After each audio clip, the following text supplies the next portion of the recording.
guys, welcome back. If you do not know, my name is Zora and this is the last episode of the series, and today I will be talking about color again, but this time it's going to be in the graphic novel Mouse. Mouse is a graphic novel written by Art Spiegelman and tells a very painful and gruesome story of his cantankerous and mean father, a Holocaust survivor, as well as his experiences as a Polish Jew living in Nazi Germany. Since its publication in 1987, Mouse has achieved tremendous recognition, although it is still an extremely difficult topic to talk about. The novel serves as history, fiction, a memoir, and an autobiography, all wrapped in a graphic form. Spiegelman makes use of a postmodern technique to tell us a story. He depicts Jews as mice, Germans as cats, and the Poles as pigs.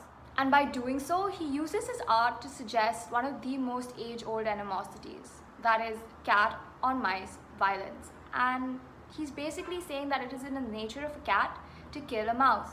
And if you ask me, that is one risky but very well thought out artistic strategy. If most of you don't know, Mouse was drawn in black and white. Spiegelman mainly relied on shadings and textures to narrate these grotesque and heavy events, as well as give depth to his characters. He told these stories and these recollections of his fathers through the effects of lines of black and white, mainly so that this book would resemble a journal, so that it would give a feel of intimacy and like easy access. So why did he choose black and white and not color? Well, for one, writing this story was extremely difficult for him, mainly because he was telling a story that affected millions of lives when he himself had no true experience of what his father or the hundreds and thousands of Jews felt. So he used these photographs to piece together different time periods alongside his drawings. And since those pictures were in black and white, he drew those drawings in black and white so that they looked similar and could add more depth. But besides that, here are a few reasons as to why he possibly chose to go black and white. By not adding color, Art Spiegelman allowed the readers to interpret this heavy matter discussed on their own without being influenced by color.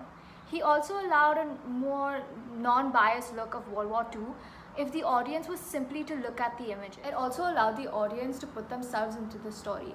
Without any color to guide them into feeling a certain way, they could see themselves or put themselves into the shoes of whatever character that they desired. Having no color also made this gruesome story a bit easier to read. It did not add to the already very ominous mood of the story that could make it almost unbearable to read for some. Or lastly, and probably the most simplest answer, maybe he just didn't want to add color. The deliberate omission of color sets a dark tone for the reader and heightens the blunt impact of the content. By the use of shading, he sets the mood of a scene. Clean shading indicates a rather brighter atmosphere, and messy shading creates a feeling of chaos and darkness. He also uses shadings and lines to differentiate between the past and the present conversation. Dark figures are also used to indicate transitions as well as the end of a chapter. The use of black and white always creates these fantastic and striking art forms, and Spiegelman's choice of using black and white created this aesthetic that made the novel look like a documentary, almost giving it the same feel most documentaries on the World War gives you. Almost as if the whole thing happened in black and white. The omission of color helped the readers gauge the gruesome and sad story.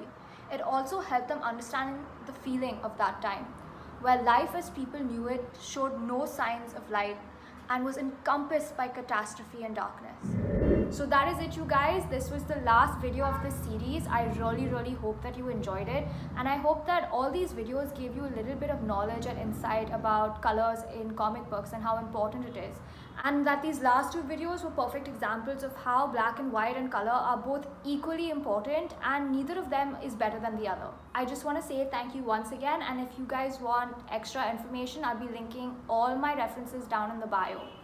Thanks for watching.